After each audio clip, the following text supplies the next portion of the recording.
One little girl grabbed Maria's hand before closing her eyes. "Will you stay tonight?"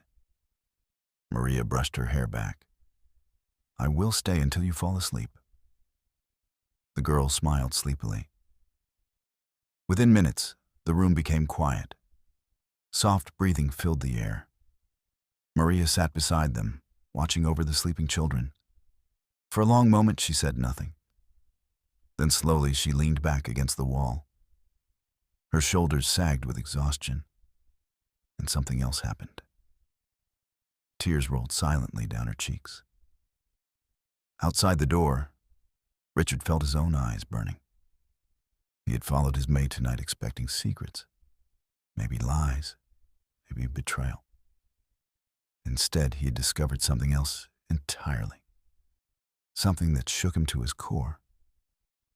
The richest man in the city stood there in silence, watching a woman who earned barely enough to survive give everything she had to children who weren't even her own.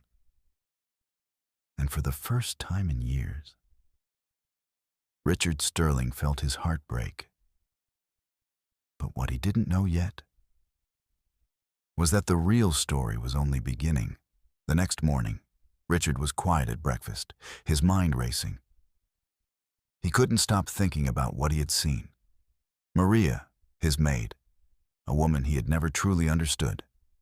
Her compassion, her selflessness. He knew she worked hard, but what she did at night, it was beyond anything he had imagined. Something had to be done. But what? As he sat at the dining table, Richard glanced out the window toward his mansion's pristine lawn, the sparkling pool, and the gleaming marble floors of his house. His mansion had everything: luxury, comfort. But outside in the city, children like the ones Maria cared for struggled to survive. How had he missed it? Later that day, Richard made a phone call. He wasn't sure what he was asking for, but he knew something had to change. Something was calling him to act. He instructed his assistant to organize a meeting with contractors, designers, and anyone who could help transform that abandoned building.